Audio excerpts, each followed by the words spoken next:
네, 북한이 지뢰 도발과 관련해서 침묵으로 그동안에 일관했었는데 드디어 말문을 열었습니다. 그런데 역시나 발뺌이었습니다. 자신들의 소행이 아니라는 이야기인데요. 한편 광복 70주년에 북한이 선택한 것은 표준시 변경이었습니다. 기존보다 30분가량 늦은 평양시를 이제부터 사용하게 되는 건데요. 그러니까 남북 간의 시간이 달라지는 겁니다. 전옥현 전 국정원 제1차장 나오셨는데요. 북한의 동향들 자세히 분석해 보겠습니다. 어서 오세요, 차장님. 네, 안녕하십니까. 예.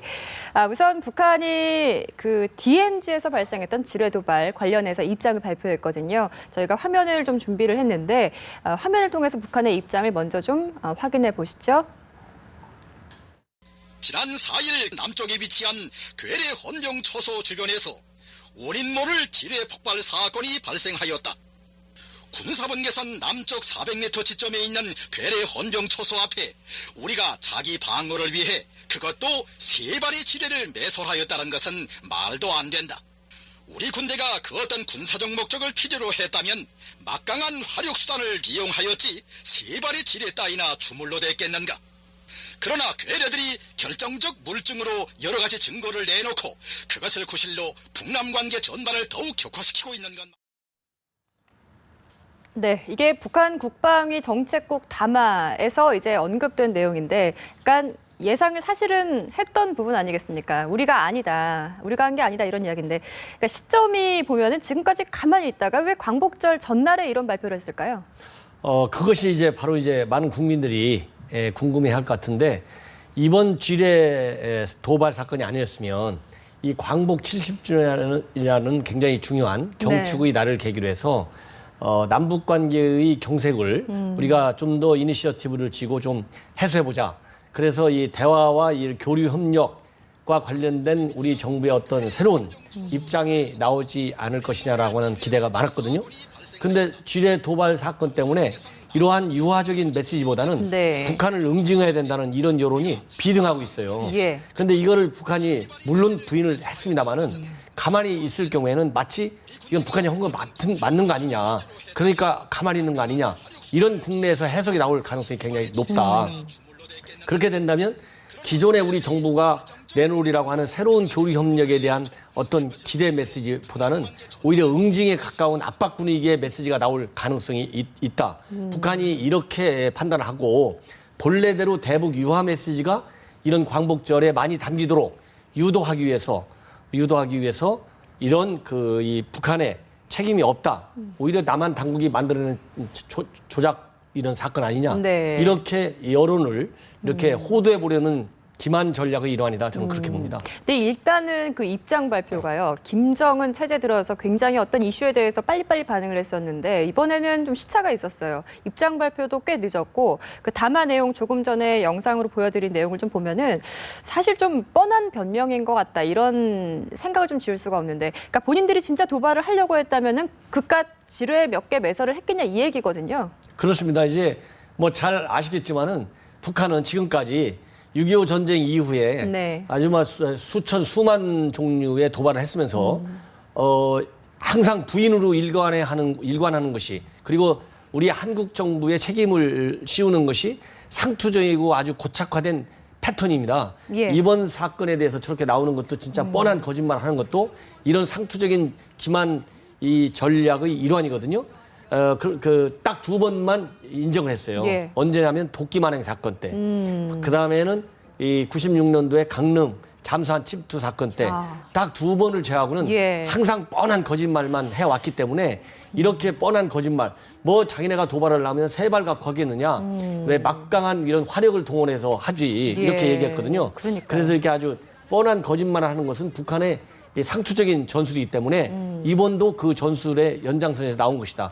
김현희가 이 칼 폭파하고서도 지금 한국에 나와서 살면서 그 실체를 다 증언하고 있는데도 부인하지 않습니까? 그래서 이렇게 부인하는 것은 우리가 흔히 예상할 수 있는 북한의 행태다 이렇게 볼 수 있습니다. 네. 그리고 또 하나가 이제 북한에서 이야기한 게 무모한 도발은 우리도 가만히 있지 않겠다. 그러니까 거기 맞는 징벌을 초래할 것이다 이렇게 위협을 하고 있는데, 그러니까 뻔한 패턴이라고 말씀하셨는데, 그러니까 우리 정부의 대응을 좀 보면은 우리도 역시 반박 전통문을 보냈단 말이죠. 그러니까 우리 정부의 대응은 옳았다고 보시는지요? 1차적으로 우리 이제 합참에서 예. 합참 차원에서 이 강력한 응징을 의사를 밝히는 그런 성명을 발표했고 이번에 이제 2차 조치로 북한의 국방의 성명에 대해서 우리가 이 전통문을 통해서 강력하게 이제 반박하는 걸 보냈거든요. 네. 이것은 이런 북한의 어떤 도발이 있을 때 통상적으로 우리가 해오는 이 반박 기본 대응 수순의 일환이다. 아. 그러나 지금 이제 우리 국민들이 주시하는 것은 이러한 성명 차원의 남북 간의 어떤 교환 이런 게가 아니라 우리 합참에서 강력한 응징을 표명한 그런 응징의 언어를 실질적으로 북한이 이번에도 이제 정책국 성명을 통해서 자기네가 가만히 안 있겠다 또 이렇게 얘기하지 않습니까? 그래서 만에 하나 이거를 빌미로 해서 북한이 다시 도발을 해올 때 정말 우리 합참에서 응징을 공언한 대로 네. 이제 더 이상 얘기하지 말고 말로 하지 말고 이제 응징이라고 하는 군사적인 이 보복 조치를 반드시 북한한테 보여주지 않으면 이런 말의 이런 보복 또 실제적인 도발이 앞으로 계속된다. 그러니까 군사적 도발을 우리도 할 필요가 있다 이런 그렇죠. 말씀이시죠? 북한의 군사적 도발에 대해서는 말로 하겠다는 군사적인 응징을 네. 실체적으로 군사적인 조치를 통해서 응징을 가하는 것만이 남아있다. 이런 거를 우리 군 당국에서 명심하고 예. 북한이 정말로 이 우리의 이 응징 의지를 두려워할 수 있는 실체적인 응징 조치가 이제 필요한 시점이다. 저는 그렇게 네. 말씀드립니다. 그러니까 우리도 강경한 뭔가 좀 대응이 필요하다 이런 그렇습니다. 말씀이실 것 같습니다. 군사적인 행동, 군사적인 보복 조치를 단행하지 않고서는 이런 북한의 도발을 더 이상 억제할 수단이 없다. 저는 그렇게 봅니다. 광복절 지금 저희가 하루 앞두고 있는 시점인데 우리 탈북자 단체가 민간 차원이긴 합니다만은 대북전단 살포가 이루어졌습니다. 그러니까 앞서서 북한에서는 대북전단 살포하면은 조준 사격을 하겠다 이렇게 으름장을 놨었는데 실제 사격은 없었고 대신에 위협한 내용이 있습니다. 그러니까 불바다를 만들어버리겠다 이런 이야기인데 그러니까 이런 표현을 썼어요. 삐라 몇 장 때문에 통째로 불바다에 직면할 것이다. 그러니까 우리도 참을성에는 한계가 있다 이런 얘기를 했거든요. 어떻게 좀 보셨어요? 이것도 이제 앞에 말씀드린 대로 북한이 특히 이제 이런 삐라 문제에 대해서는 최고 존엄을 건드린 걸로 이제 간주를 해가지고 네. 굉장히 이 심한 도발을 했지 않습니까? 그러니까 북한에서 이걸 굉장히 좀 두려워한다고 하더라고요. 두려워하죠. 왜냐하면은 첫째로는 최고 존엄을 건드린다는 그런 거 있고 예. 두 번째로는 이 삐라를 통해서 우리 자유 대한민국의 자유 생활의 실체, 네. 또 시장 경제의 실체, 그리고 북한 정권의 모순과 이 문제점을 이 고발하는 알려주는 내용이 많이 담겨져 있어요. 예. 그렇기 때문에 북한 체제의 근간을 흔들 수 있는 그런 이 선전 매체로 이렇게 북한을 보는 거죠. 그래서 상당한 두려움을 가지고 있고 이번에 이제 작년 10월로 기억되는데 그때는 이제 고사총을 통해서 실제로 포격을 가했거든요. 그렇죠. 그러나 이번에는 이제 조준 사격을 할 수가 없는 것이 예. 이런 지뢰 도발로 인해서 우리 국내에서 이 대북 경계심이 그 어느 때보다 고조되고 그렇습니다. 있고 보복 응징해야 된다는 여론도 이제 많이 나오고 있거든요. 네네. 그렇기 때문에 이때 자칫 잘못 자기네가 먼저 실제로 조준 사격을 할 경우에는 가차없는 응징이 갈 수밖에 없다. 이거에 대해서는 북한도 상당히 두려워한다. 그래서 이 불바다는 사실 우리 국민들이 놀라지 않습니다. 그래서 이렇게 이제 말을 통한 보복 의지를 강조하는 이런 수순으로 지금 나오고 있다. 저는 그렇게 봅니다. 네. 이렇게 해서 뭐 지뢰 도발 이후에 북한의 입장 그리고 대북 전단 살포 이야기까지 좀 나눠봤는데요. 이번에는 좀 다른 소식을 좀 짚어보도록 하겠습니다. 북한에서 그러니까 15일부터입니다. 광복 70주년을 기점으로 해서 표준시를 변경하겠다 이렇게 이야기를 했는데, 그러니까 이게 기존보다 30분이 시간이 늦어지게 되는 거고 남과 북이 또 시간이 좀 달라지는 개념이 아니겠습니까? 일단 그 내용을 좀 보시고 대담을 이어나가도록 하겠습니다. 화면 함께 보시죠. 이번에 동경 127도 30분을 기준으로 우리나라 표준 시간을 정하고 평양 시간으로 명명한 것은 사회생활이 남아있던 일제식민지 통치 잔재를 철저히 청산하는 데서 대단히 의의가 큰 그런 사변이라고 생각합니다. 정말 사변적인 일이 아닐 수 없습니다. 일제하여 말살되었던 표준 시간을 찾았다는 데도 의의가 있지만 앞으로 우리 혁명과 민족의 역사가 평양 시간과 더불어 전진하고 기록된다고 생각하니 민족의 경사라고 봅니다. 네, 차장님 함께 보셨는데 어떻게 보세요? 저는 좀 이해가 안 가는 게 광복 70주년 앞두고 너무너무 남북 관계가 안 좋아지는 이 상황에서 시간은 왜 갑자기 바꾸는 겁니까? 이 시점에서? 저거는 이제 여러 가지를 해석할 수가 있는데 첫 번째로는 이제 북한 주민들을 동원해서 저렇게 네. 성전을 하지 않습니까? 네. 저것처럼 김정은 체제가 이제 광복 70주년을 맞이해서 이 정말 제대로 된 아주 북한 주민을 위한 3대 세습 체제의 이미 틀림없다. 네. 이렇게 선전을 해야 되는데 예, 예. 주민들한테 내놓을 치적이 없어요. 치적이 없다 보니까 그중에 하나 치적으로 내세울 수 있는 것 중에 하나가 쉬운 게 이런 표준 시간만 바꾸는 것이다. 이렇게 착각을 하는 것이죠.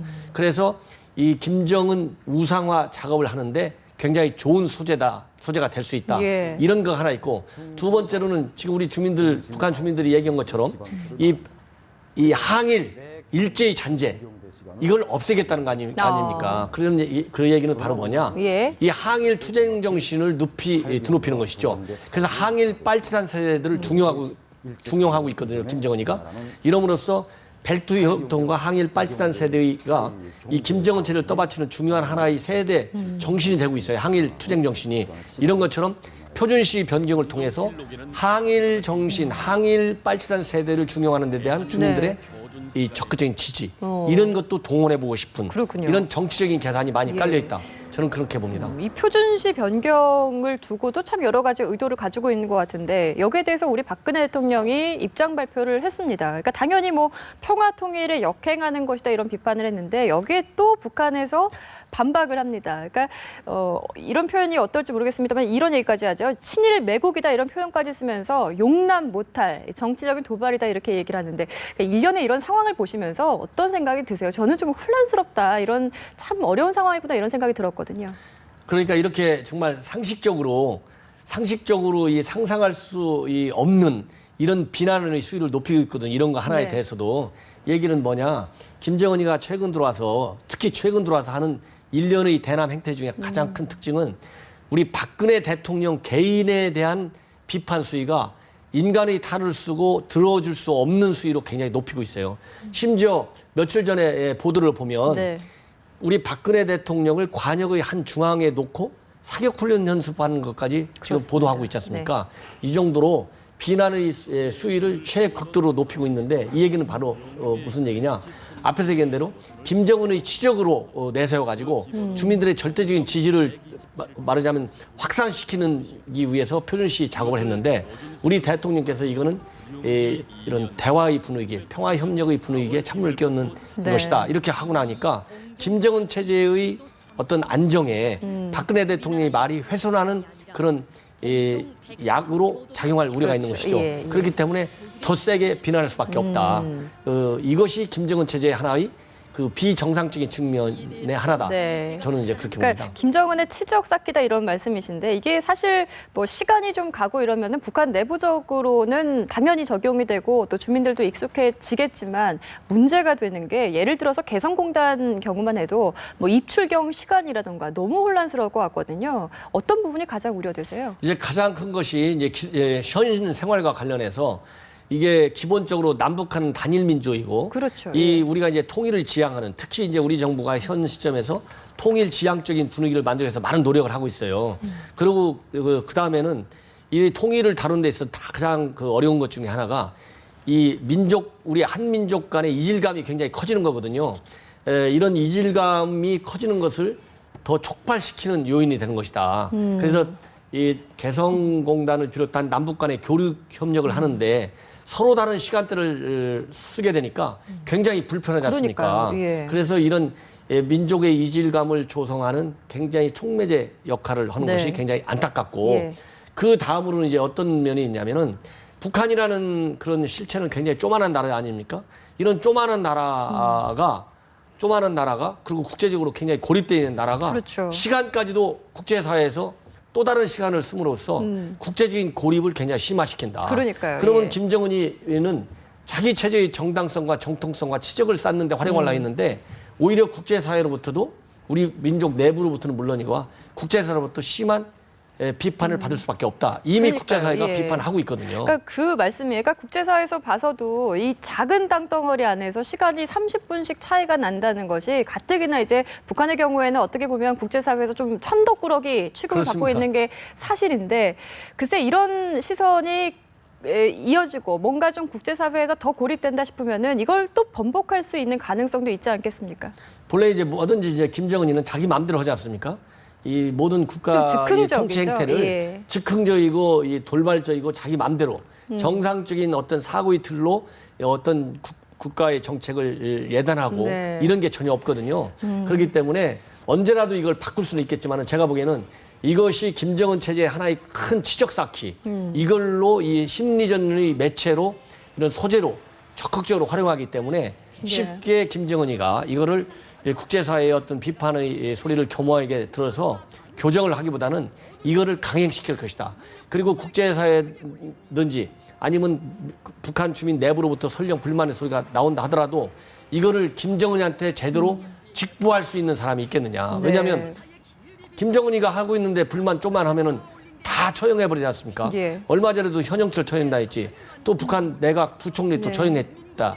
이런 얘기가 나오지 않습니까? 이런 걸로 볼 때는 많은 부작용이 예상되지만은 어느 누구도 이거를 교정시키라고 김정은한테 직언할 수 있는 그런 체제가 아니다. 그렇기 때문에 상당 기간 고착될 가능성이 굉장히 크다. 저는 그렇게 봅니다. 알겠습니다. 참 광복 이제 70주년인데 남북과 함께 참 지금 답답한 상황인 것 같습니다. 이렇게 해서 지금까지 북한 동향들 짚어봤는데요. 전옥현 전 국정원 제1차장이었습니다. 고맙습니다. 네, 감사합니다.